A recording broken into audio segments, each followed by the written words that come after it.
Mosaic, a daily news program from Link TV, presents a selection of news reports from independent and state-controlled broadcasters from throughout the Middle East.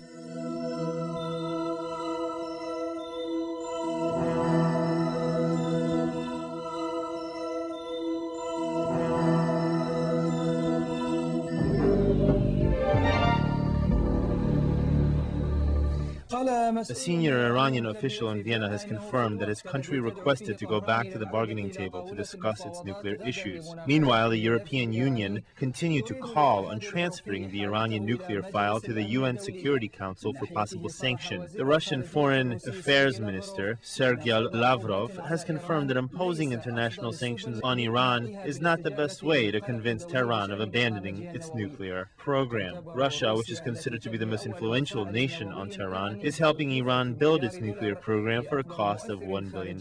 It is not until recently that Moscow has bowed to international pressure led by Washington, London, Paris, and Bonn to support an initiative calling on sending the Iranian nuclear files to the UN Security Council for possible sanctions. The European Union Commissioner for External Affairs, Javier Solana, has confirmed that he is confident that Russia and China will support the American and the European-backed initiative regarding the transfer of the Iranian nuclear files to the UN Security Council. In a joint press conference with the Secretary General of the United Nations, Kofi Annan, at the UN headquarters in New York, Mr. Solana confirmed that a decision regarding the Iranian nuclear files will be rendered in an emergency meeting for the Governing Council of the International Atomic Energy Agency. It will meet on February the 2nd and 3rd of 2006. After meeting with the German Chancellor, Angela Merkel, the Russian President Vladimir Putin has confirmed that he will continue working with his American counterpart and the European Union to find a definite solution for this crisis.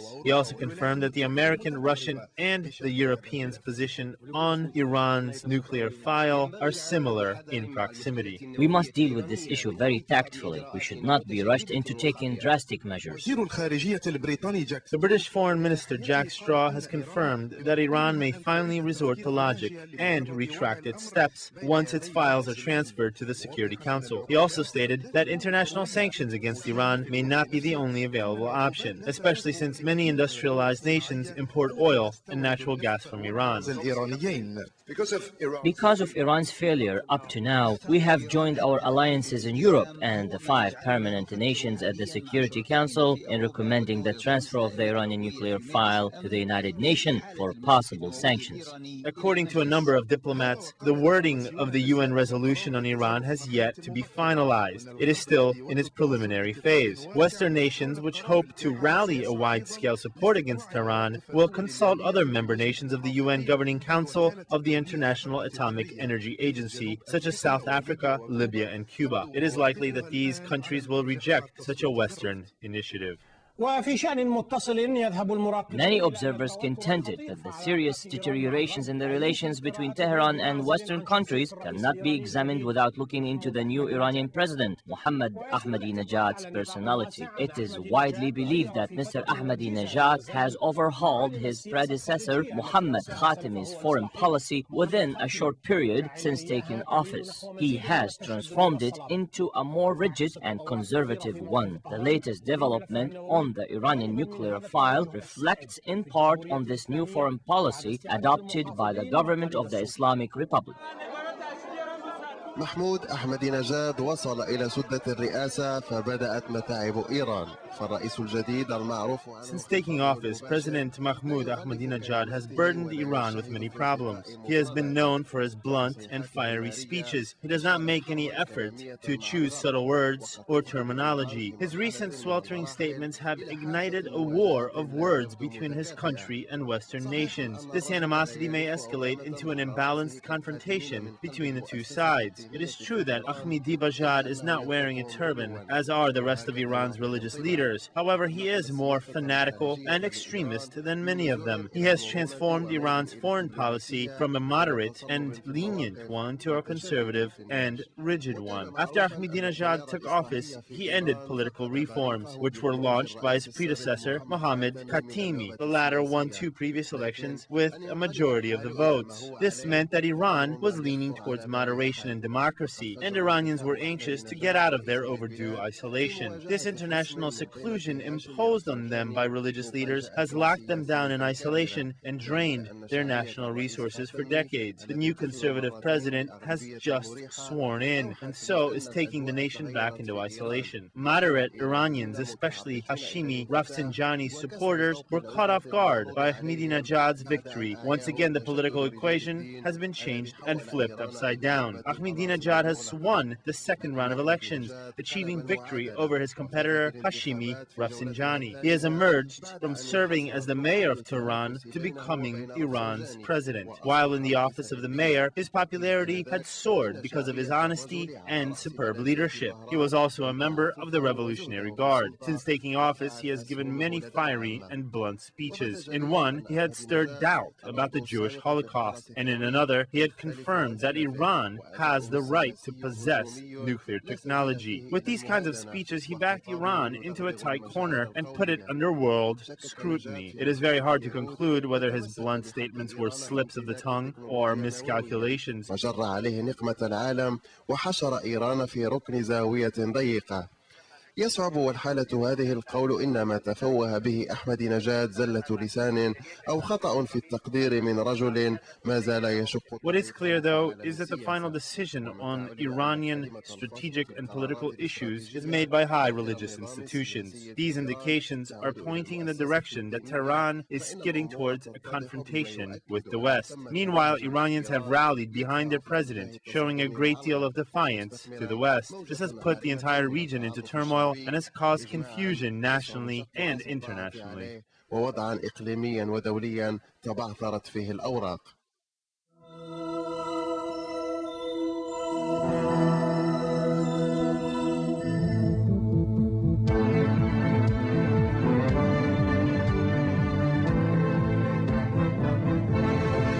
And Iran on Tuesday invited Europeans to come back to negotiation table.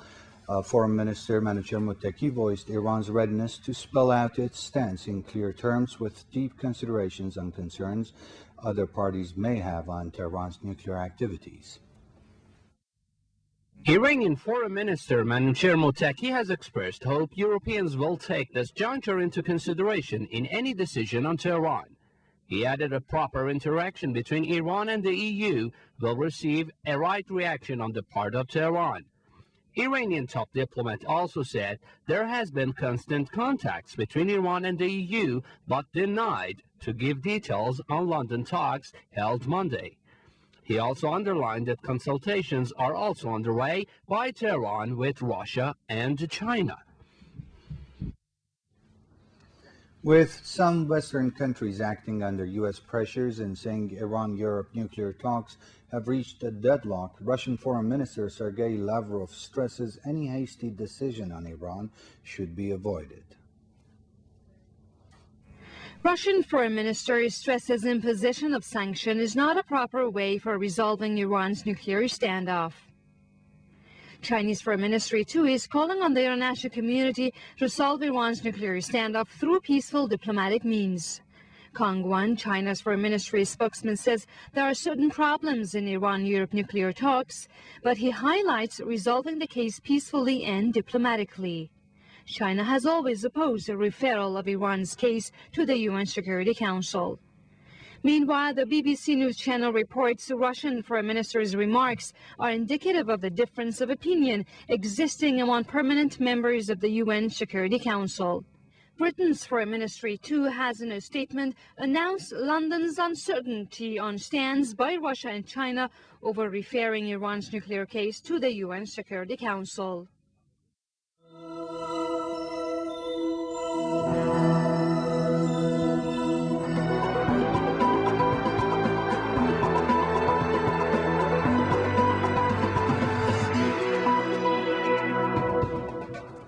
Iran's influential former president Akbar Hashemi Rafsanjani has lashed out at the international community's anger over Iran's nuclear research. He said he was astonished by the bullying, particularly in an era of democracy, freedom and human rights. Top European foreign ministers are to meet tomorrow to consider their response to Iran's resuming research. The West fears Iran is seeking nuclear weapons, a charge Tehran has denied. Yesterday, Iran broke UN seals at its nuclear facilities, including the Natanz uranium enrichment plant. British Foreign Secretary Jack Straw has expressed his profound concern. He said referring the matter to the UN Security Council will be discussed at tomorrow's meeting.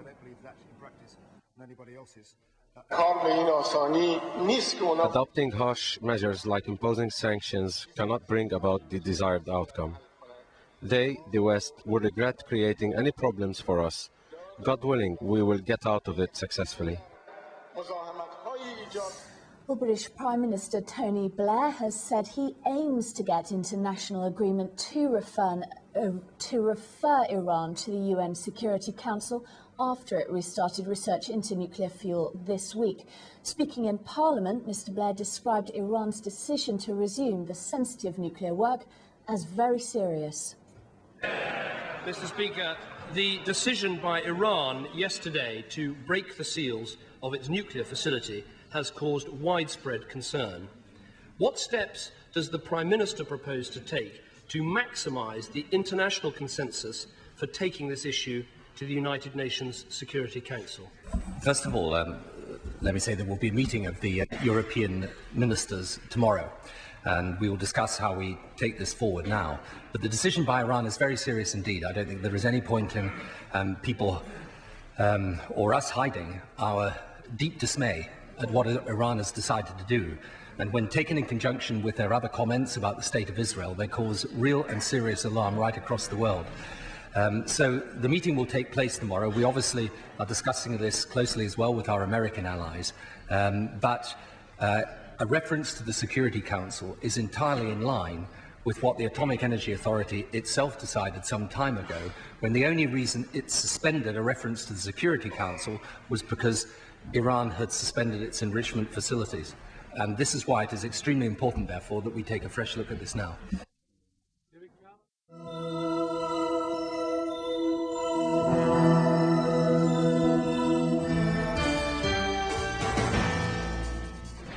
مشاهدينا الكرام زميلنا فراس الحكيم. Dear audience, our correspondent Firas Hakim prepared for us a report about the personal properties of President Mahmoud Ahmadinejad. According to Article 142 of the Iranian Islamic Republic Constitution, President Ahmadinejad has to hand the President of the Judiciary Authority a list of his personal properties. مع هذا التقرير. استنادا للمادة 142 من الدستور الإيراني التي تنص على التدقيق في According to Article 142 of the Iranian Islamic Republic Constitution, Iranian officials must be transparent in reporting their personal properties. President Ahmadinejad handed the President of the Judiciary Authority a list of his personal properties, which included a 170-meter square home in Tehran that was built 40 years ago, an active bank account in Bank Mili that was opened since he started working as the governor of IRIB2 district. Now the bank account has zero balance. A white Peugeot 504 model 1977. The President of the judiciary system has a constitutional authority to look into the personal properties of the revolution leader, the President of the Republic and his aides, as well as the ministers, their wives and sons before and after they take office. The objective is to make officials' personal assets transparent to the public. وأبنائهم قبل استلام مناصبهم وبعدها، وذلك من أجل التعرف بشفافية على ممتلكات المسؤولين. The judicial authorities are trying to prepare a law that demands all Iranian officials to submit a list of all their personal properties. Women and the wives of officials are also included. I think this will reassure the people. وأعتقد أن ذلك كفيل بطمأنة الشعب. وفي خطوة امتنع الرئيس أحمدي نجاد من استلام. It is worth mentioning that the Iranian president refused to take additional money both inside and outside Iran. He also ordered cuts in his ministers' salaries. فراس الحكيم العالم لبرنامج من طهران.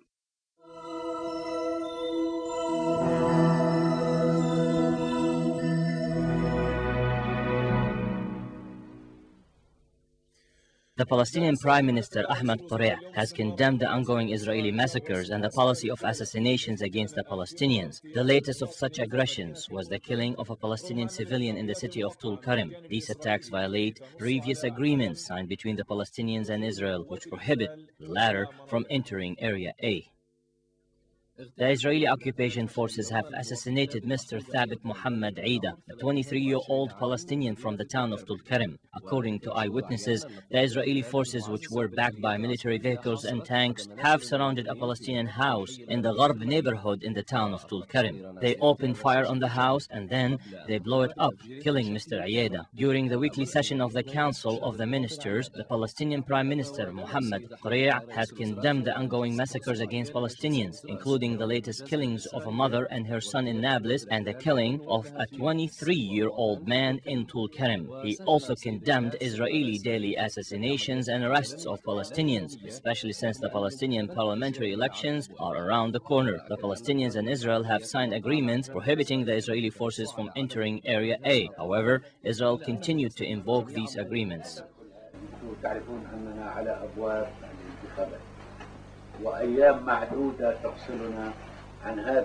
You know we are at the doors of the elections. The days are numbered before we complete our very important and historical obligations. People should pay attention to the fact that Israel continues to commit all the violations despite all the signed agreements and international interventions. In 1996, we carried out elections in areas A, where Israel was not. Now Israel can do whatever it wants in these areas. It carries out daily arrest campaigns, such as the arrest of a Hamas leader this morning in the city of Tulkarem. They are continuing to do this. Yesterday, they arrested Jamal al-Shakbaki in the city of Hebron. Israel continues to close down parliamentary member offices and continues to arrest candidates in the city of Jerusalem.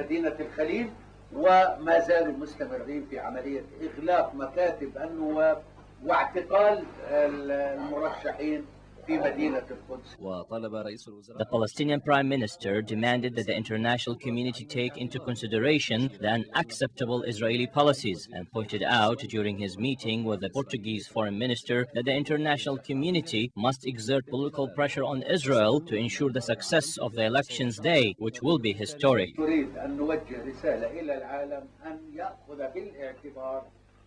We want to send a message to the world to take into consideration these rejected Israeli practices that are absolutely unacceptable. We strongly condemn and reject the assassinations, like the killing of a Hamas leader in Tulkarem, or the killing of any leader. Meanwhile, a human rights organization reported that the Israeli occupation authorities extended the detention of 14 political prisoners from the 8th to the 13th of this month. The International Solidarity Movement for Human Rights released a statement saying that some of its activists had visited some of the detainees in their detention centers in Gadumim, Al-Jimala, Hawaya, and Betah Tikva to learn more about their conditions in the prisons of the occupation forces.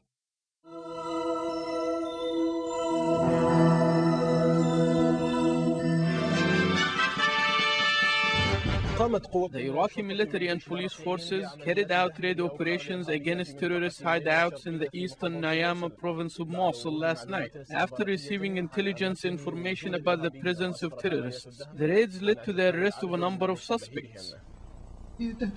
By closing in on terrorist organizations and raiding their hideouts before they carried out terrorist operations, the Iraqi military and police forces implemented a successful joint security operation in the eastern Ninawa area of the city of Mosul. During this operation, a number of terrorist suspects were arrested in Mosul.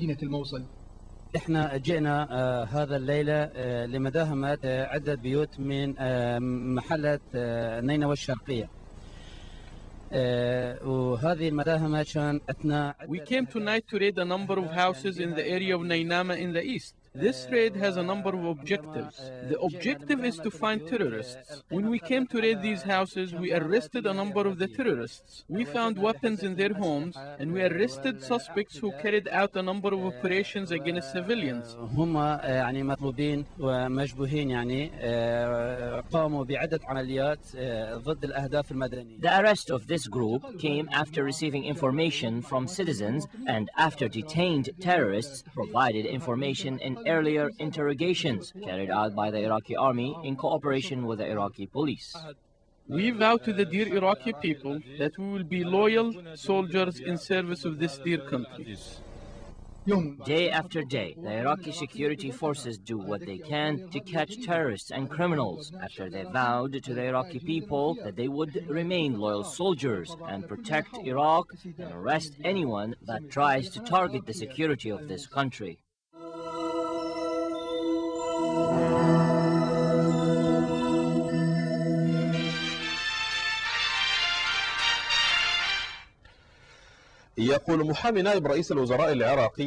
Attorney for former Iraqi Deputy Prime Minister Tariq Aziz maintained that his client is in a critical condition after being held in a prison under United States supervision. Aziz's attorney requests his client's release and his transfer for immediate medical treatment, especially since no specific charges have been filed against his client. A spokesperson for the United States Army denied the claim regarding Aziz's health. Badi Arif, attorney for former Iraqi Deputy Prime Minister Tariq Aziz, has demanded his client's immediate release due to his deteriorating health condition. Aziz's attorney confirmed that his client's health condition requires that he be released and transferred for medical treatment.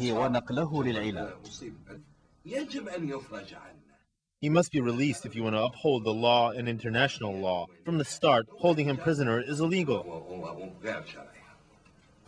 Badi' added that no specific charges have been filed against his client, who is being held at a prison under United States supervision. Badi' maintained that he visited his client on Tuesday, indicating that Aziz, after being detained, has suffered from a brain hemorrhage, diabetes, and random fainting episodes.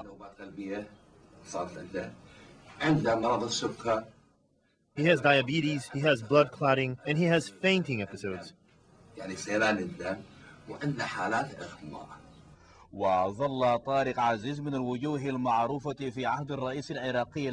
Tariq Aziz remained a familiar face during former Iraqi President Saddam Hussein's administration until the Washington-led war in Iraq in 2003. Aziz was number 43 on the list of wanted Iraqi officials by the United States administration, which was made up of 55 people in total. Ziad Aziz, the oldest son of Tariq Aziz, appealed to the International Red Cross to enable him to visit his father after hearing of his deteriorating health. I'm going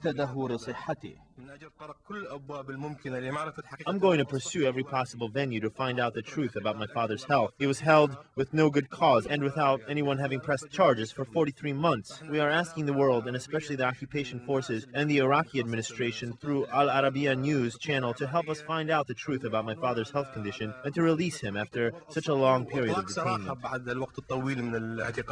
A spokesperson for the United States forces in Iraq has denied the news reports regarding Aziz's deteriorating health.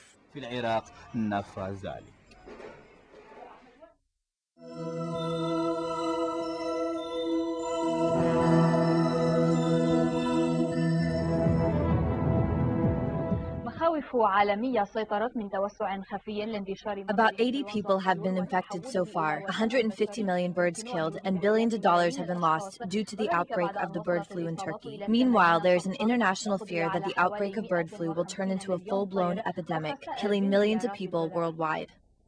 ما زالت جائحة إنفلونزا الطيور تنشر الخوف والقلق في أنحاء العالم وخصوصا في تركيا التي ثبت أن الفتاة التي توفيت أمس كانت مصابة بفيروس. The outbreak of bird flu and the fear of its spread have stirred worries and panic among people all over the world, especially in Turkey, where the last fatality was a young girl. According to the Turkish Minister of Health, the number of bird flu victims has risen to 20. Meanwhile, the Turkish Authority has killed 764,000 birds at a cost of $3 billion. على الفيروس القاتل في الطيور البرية والدواجن في نحو ثلث مساحة تركيا، خاصة في القرى الواقعة من اسطنبول على أعتاب أوروبا إلى فان بقرب الحدود. This flu strain has been found in wild birds and poultry throughout one-third of Turkey, especially in towns near Istanbul and in areas adjacent to the Iranian and Iraqi borders. Amidst fear of the spread of this epidemic, experts from the UN Organization of Agriculture and Food, FAO, have warned that the epidemic epidemic may cause a permanent problem to the poultry industry in Turkey, similar to the one generated in other parts of Asia. Moreover, the World Bank has donated $1 billion to poor countries to combat this epidemic and its spread to other parts of the world. It is estimated that the bird flu will cost the world approximately $800 billion a year should it become a full-blown epidemic. Amidst fear that the migrating birds may transport the virus across international airspace, Indonesia began to take precautionary measures to combat this epidemic, especially after 12 infected people died there. The latest fatality was a young girl whose siblings have also contracted the disease. Bird flu victims were treated in local hospitals. According to an anonymous source, the girl's family lives in a countryside where people and poultry oftentimes live in the same area. The fear of the spread of bird flu has pushed half of the countries to convene in Beijing, pledging more than $5 billion to combat this human catastrophe. According to the Commissioner for External Relations and European Neighborhood Policy, Benita Ferrero-Waldner, the epidemic is posing a threat to the entire world, and therefore an international response is needed at the highest level.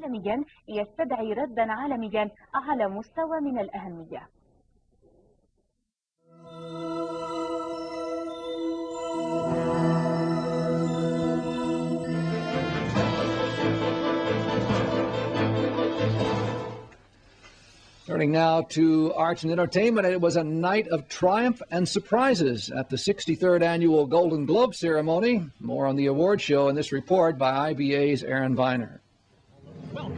It was a night of glitz, glitter, and glamour as the 80-member Hollywood Foreign Press Association awarded its annual prizes in 13 categories for film and 11 for television. The film, based on the life of the late musician Johnny Cash, Walk the Line, won Best Musical, with stars Joaquin Phoenix and Reese Witherspoon taking top acting prizes in the category. It was also a big evening for the homosexual and transsexual communities, as 3 films dealing with these topics took top honors. Brokeback Mountain, about a pair of gay cowboys, was awarded Best Picture, Screenplay, and Director for a drama, while Felicity Huffman won Best Actress for her role in Trans America, and Philip Seymour Hoffman won Best Actor for his depiction of the title character in Capote.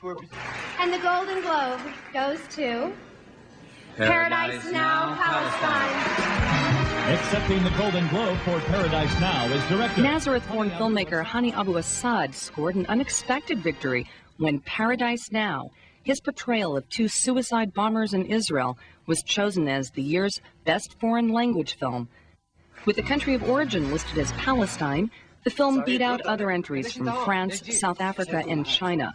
The fictional story of 2 Palestinian garage mechanics explores the motivations of men who turn to terror and the reasons why they would seek to murder others while killing themselves. Abu Assad said his film presents all sides of the issue and should not be considered controversial.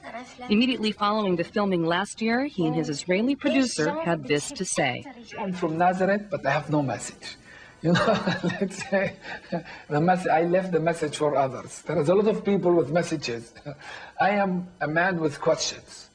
My question is, what you can do as a human being in a situation that is hopeless to fight injustice. You're going to be amazed by this movie, the Israelis. They're going to be angry for sure, that especially when they know that it's been filmed in Tel Aviv and under their noses and they didn't know it. But after the anger, comes the understanding. During the filming in the West Bank, the Paradise Now crew withstood threats by Palestinian militants, the kidnapping of its location manager, and even an IDF missile attack. In his acceptance speech, Abu Assad thanked his production staff while making an impassioned plea on behalf of a Palestinian state. The views expressed on Mosaic are not those of Link TV or its sponsors, but of the broadcasters themselves. Mosaic is made possible by a grant from the John S. and James L. Knight Foundation, which promotes journalism excellence worldwide and invests in the vitality of 26 U.S. communities, and the William and Flora Hewlett Foundation. Additional support is provided by the Firedoll Foundation and Henry and Virgilia Dakin.